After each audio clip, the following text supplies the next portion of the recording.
shoveling and all that other stuff going on, and certainly from the NFL perspective, I mean, we had the Terps, we got the Caps, we got the Wizards, we had the Big Ten tournament, all this stuff going on, but the backdrop is still the Ravens in the NFL free agency period, which was very, very active, but not in sort of a massive way where we're seeing teams go out and spend tons of money, but from the Ravens' perspective, keeping Brandon Williams around was important. Brian Billick is our head coach here at WNST on behalf of the Living Classrooms Foundation. You can, of course, follow him out on Twitter at Coach Billick, where he's just as witty and attractive on Twitter as he is in person.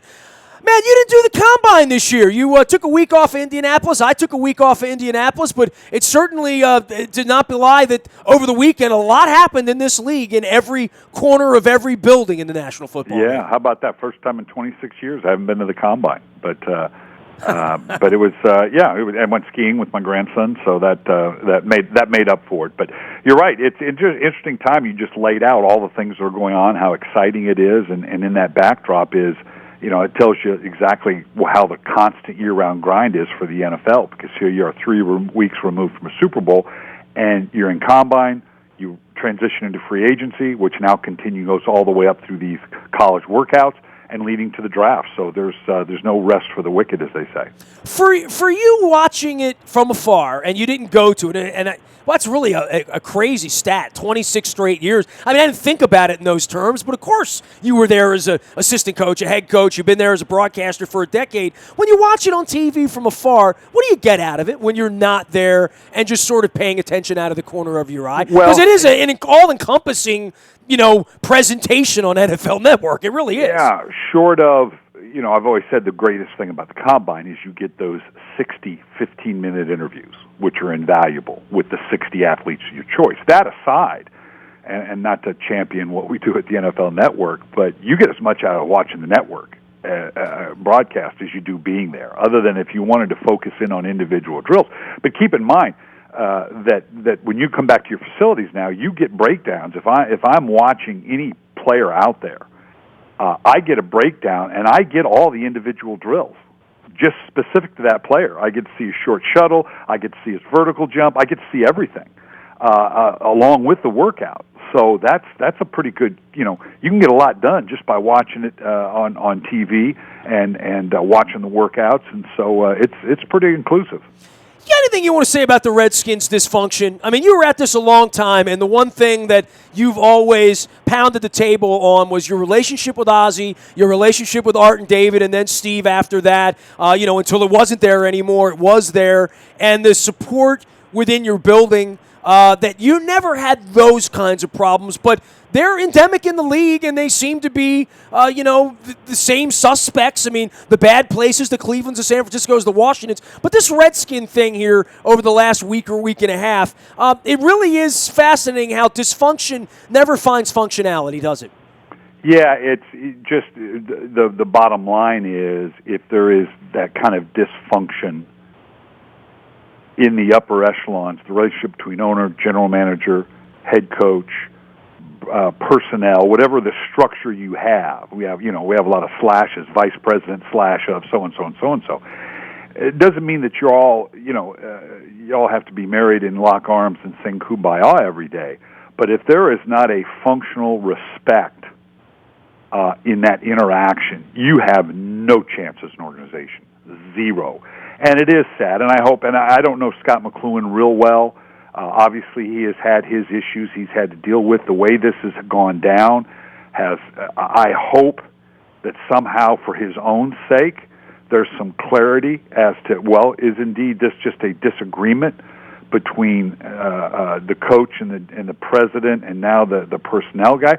Were some of the demons he's dealt with in the past truly an issue? Because otherwise it leaves it out there in kind of a vague area that's not fair to him if indeed that's not what it is. You're right, and the Redskins continue to seem to be an organization.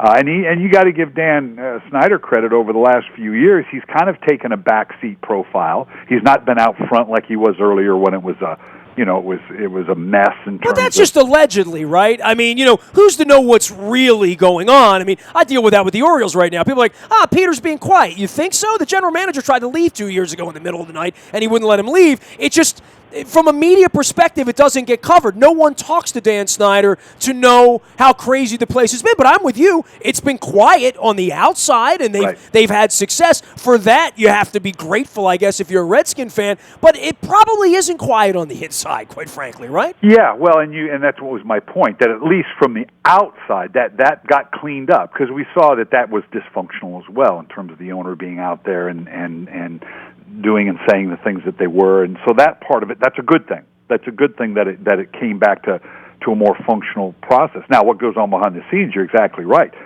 He's going to stay active that way, and at some point, even from management standpoint, you got to look and say, okay, it's the old joke that I always said, when you've got an organization that's had 7 head coaches in 10 years, to me that's like the guy that's been divorced 7 times. Okay, maybe it's not you, but you got to look at how you're working this process. So that's something that where the Redskins right now certainly have to do that kind of analysis, because right now it does appear to be pretty dysfunctional. Man, 32 different situations here, Coach. The Ravens have their own situation where they never have a lot of cap space. They knew going into this they were going to lose some guys. Your thoughts on the Brandon Williams and locking up that kind of a player at that kind of a price at a position where they have been stout against the run, and if you don't like the way they're playing the pass, let the running game go to hell in a handbasket too, and no one will ever throw the ball. They'll just run on you if they can do it, right?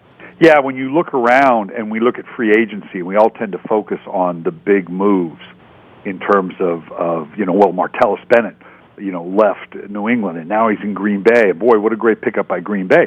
I don't think we give enough credit to teams that make the big free agent signing within their own team. Eric Berry staying in Kansas City. That's a big free agent signing, although you don't get credit for it because he's staying on the same team. Brandon Williams the same way. That's a big free agent signing that kind of flows under the radar because you just kept your own guy, but had you signed that caliber of player off somebody else, it would be the front page, oh, look what the Ravens did. So I don't know that they, teams get as much credit for keeping their own as you do as going out and getting a guy.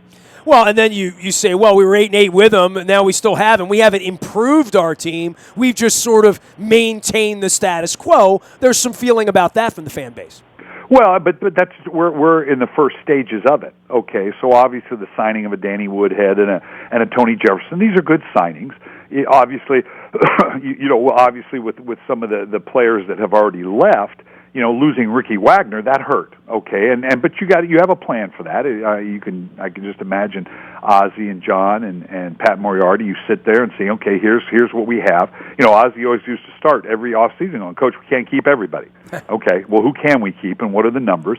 And then that's fluid. And some of the cuts that have gone on. You look at Elvis Dumerville. You look at Darius Webb. Doesn't mean they can't come back.